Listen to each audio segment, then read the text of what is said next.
गांधी हैं, जैसे चंद्रशेखर आजाद हुए हैं, भगत सिंह हुए हैं, राजगुरु हुए हैं, सुखदेव हुए हैं, सब लोग आजाद हुए हैं। तो जितने भी अब 99 जैसे हुआ था, 1999 का कारगिल युद्ध हुआ था, ठीक है ना, उसमें सबसे बड़ा नाम जानते हैं विक्रम बत्रा का होता है, कैप्टन विक्रम बत्रा। तो इनकी एक कहानी है, जानते हैं आप लोग, जब ये लड़ रहे थे 1999, जब लड़ रहे थे तो पाकिस्तान का एक मतलब उधर का आर्मी वाला था, तो बोल रहा है कि मतलब आप लोग एक काम कीजिए कि आप लोग अपने तरफ से माधुरी दीक्षित को दे दीजिए, ठीक है, तो हम लोग क्या करेंगे, युद्ध रोक देंगे।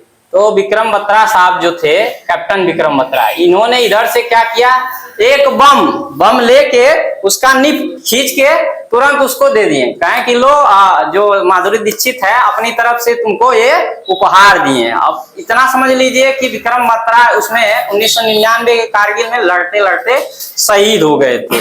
तो इसी के दिन हम लोग क्या करते हैं, सभी शहीदों को याद करते हैं। और सबसे बड़ा जानते हैं 23 मार्च 1931, सभी लोग जानते हैं 23 मार्च 1931 को क्या हुआ था। जैसे हमारे देश के सबसे बड़े वीर जैसे 3 लोग कौन कौन है, भगत सिंह, सुखदेव और राजगुरु, ये तीनों थे। इनको 23 मार्च 1931 को फांसी दिया गया था। जानते हो क्यों दिया गया था, आप लोगों को पता है क्यों दिया गया था? मतलब इन्होंने कहां से स्टार्ट किया। जैसे साइमन कमीशन आया अपने देश में 1928 में, साइमन कमीशन आया था, सभी लोग जानते हैं 1928 में साइमन कमीशन जब आया था, तो साइमन कमीशन में बहुत काला कानून था। वहां पे बहुत काला कानून, मतलब हमारे देश के लिए बहुत ही गलत उसमें कानून बनाए गए थे। तो 1928 में सभी देश के जो जितने भी जवान थे उसमें सबसे प्रमुख कौन था, लाला लाजपत राय, ठीक है। लाला लाजपत राय जो थे, सबका मतलब युद्ध, मतलब पूरा क्या कहते हैं उसका सभा का आंदोलन, मतलब मुखिया बन के उन्होंने क्या किया था, काम किया था। और वहां पे एक साइमन कमीशन गो बैक का नारा दिया था। किसका, साइमन कमीशन गो बैक का नारा दिया था। तो ब्रिटिश के जितने भी अंग्रेज थे ना, वो सब क्या किए, आदेश दे दिया कि सभी, जैसे सबको आदेश दिया, जितने भी पुलिस कर्मचारी थे सबको लाठी गोजी डंडा से मार के भगाओ। तो लाला लाजपत राय को उसी समय इतना उनके ऊपर इतना डंडे बरसाए गए थे कि उसी समय लाला लाजपत राय का 3 दिन उस डंडे से आघात होकर क्या हो गया था, मृत्यु हो गया था जब ना, तो उसी समय लाला लाजपत राय बताया थे कि हमारे शरीर पर जितने भी डंडे पड़े हुए हैं, ये ब्रिटिश शासन के ताबूत के कील बनेंगे। ताबूत के कील मतलब ब्रिटिश शासन को बाद में यहाँ से भगाया जाएगा। उसी समय क्या हुआ था, चित्तरंजन दास जो थे, चित्तरंजन दास की पत्नी थी, ठीक है, उनकी पत्नी का नाम था, देखिए उनकी पत्नी का नाम था बसंती देवी। उनकी मतलब उनकी अध्यक्षता में उन्होंने कहा कि कोई भी ऐसा वीर नहीं हमारे देश में जो इस प्रोटेस्ट का क्या करे, अगेंस्ट, मतलब उसके विरोध में खड़े हो। तो वहां पे 3 लोग उपस्थित हुए। 3 लोग कौन कौन, भगत सिंह, राजगुरु और सुखदेव खड़े हुए। मात्र 22-23 साल की उम्र में ये लोग पहले ही मतलब 16 साल से उस जंग में कूद गए। और कूदने के बाद पहले इन्होंने क्या किया, इस मतलब लाला लाजपत राय की मृत्यु का बदला लेने के लिए, अपने देश को आजाद कराने के लिए इन्होंने क्या किया, पहली बार असेंबली में, जैसे असेंबली में किसी भारतीय का जो सेंट्रल असेंबली था, ब्रिटिश शासन का सेंट्रल असेंबली जो था, उसमें पहली बार इन्होंने क्या, बटुकेश्वर दत्त और भगत सिंह ने वहां पे बम फेंक दिया, तुरंत वहां पर बम फेंक दिया, जिससे ब्रिटिश जितने भी क्या थे असेंबली थे उसमें भारतीयों की गूंज सुनाई दे।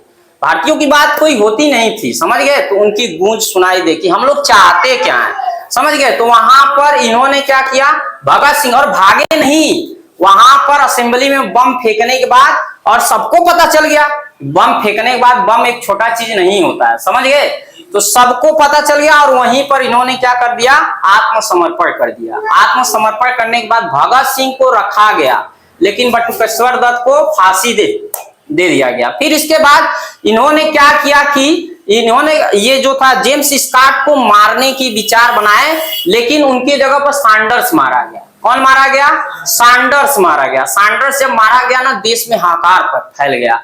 अब इन तीनों को आदेश हो गया, पहले से भगत सिंह पकड़ा गए, राजगुरु और सुखदेव को बाद में पकड़ा गया, और इन तीनों को 23 मार्च, पहले 24 मार्च 1931 को इन लोगों को क्या किया गया, एक आर्डर जारी किया गया उसमें कि इनको 24 तारीख को फांसी दी जाएगी, ठीक है। लेकिन भारतीयों में इतना खून खौल उठा था, मतलब भारतीयों में इतना क्या आक्रोश फैल गया था, सब लोग एकदम जैसे जेल होता है ना, जेल के आगे मतलब एकदम पूरा भारतीय लोग छाप गए थे, मतलब वहां पे इकट्ठा हो गए थे भगत सिंह, केवल भगत सिंह के नाम से। तो ब्रिटिश सरकार एकदम अस्त व्यस्त हो गई थी। अस्त व्यस्त होने के बाद 12 घंटे पहले ही 23 तारीख को इन तीनों लोगों को, भगत सिंह, इन तीनों को क्या किया गया, 23 तारीख को फांसी देने का आर्डर 12 घंटे पहले कि इनको फांसी दे के जल्दी हटाया जाए, नहीं भारतीयों में आक्रोश बहुत ज्यादा फैल जाएगा, मतलब ये सब जेल भी तोड़ सकते हैं, समझ गए।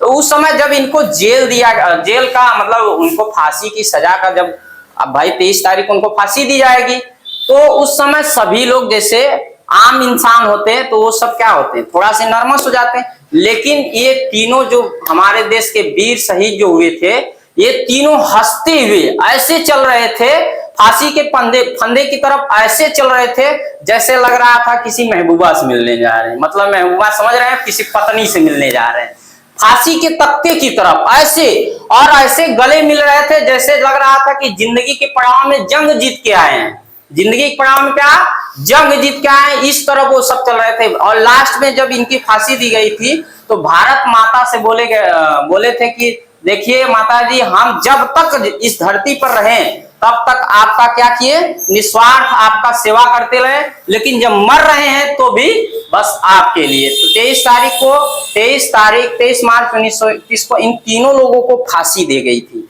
और फांसी जब दी गई थी तो भगत सिंह अपनी माताजी को मना कर दिए थे, समझ गए, अपनी माताजी को मना कर दिए थे कि आप हमारी लाशों को मत लेके आइएगा, इसलिए क्योंकि आपकी आंखें नम रहेंगी। क्या रहेंगी, आपकी आंखें नम रहेंगी, जिसकी वजह से लोग, भारतीय जितने लोग रहेंगे वो सब बोलेंगे कि भगत सिंह की मां रो रही हैं। इसकी वजह से बाद में पता चला कि भारतीयों में इतना आक्रोश फैल गया कि इनका पहले शरीर जो वो मतलब मरने के बाद जब फांसी दे दी गई तो इनके शरीर को टुकड़ों टुकड़ों में काट के और जेल के दूसरी साइड फेंका गया था, और फेंकने के बाद वहां जाके जला दिए थे, मतलब इनकी शरीर को मिला नहीं था।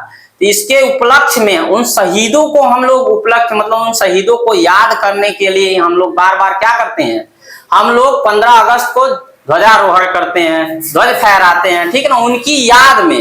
तो याद रखिएगा, ये जो हम लोगों का तिरंगा फहर रहा है ना, ये हवाओं से नहीं फैलता है, ये किससे फैलता है, जितने भी शहीद हुए वीर हैं उनकी सांसों से आने वाली हवाओं से फैलता है, ठीक है ना। तो बस हम आपको इतना ही बताना चाहते हैं, और बाकी आप लोग तो जानते हैं जैसे 1999 हुआ, अभी जैसे पहलगाम का हो गया था, पुलवामा बाद, तो हमारे कुल मिला जुला के हमारे शहीद जितने, हमारे देश के वीर शहीद जितने भी हैं, उनकी यादों में हम लोग क्या करते हैं, 15 अगस्त को झंडा फहराते हैं, ठीक है ना, और धूमधाम से हम लोग मनाते हैं। तो आप लोग भी कभी भी जीवन में बस इतना याद रखिएगा कि हमारी जो ये जीवन मिला हुआ है, हमारा जो जीवन मिला हुआ है, बस किसके लिए, वतन के लिए मिला हुआ है। जब हम लोगों को जरूरत पड़ेगी तो वतन के लिए हम लोग क्या करेंगे, अपने प्राणों की आहुति देने के लिए सबसे पहले खड़ा होना होगा, पहले देश फिर उसके बाद कोई काम होना चाहिए, ठीक है ना। तो आप लोग भी जहां भी रहिएगा 15 अगस्त को इसी उपलक्ष्य में मनाइएगा, ये नहीं कि झंडा फहरा दिए, रील बना दिए, ये सब नहीं। आप बस इतना याद रखिए कि आपको जब जब देश की जरूरत पड़ेगी तो पहले हम खड़े होंगे। देश के लिए कौन खड़ा, पहले नौजवान खड़ा होगा, जितने भी देश के भाई बहन है, पहले देश को बचाइए, मतलब देश के आत्मसमर्पण के लिए हम लोग खड़े होंगे, बाद में कोई काम होगा, ठीक है ना। तो हम बस इतना ही कहना चाहते हैं, और बाकी सर कुछ बताएंगे।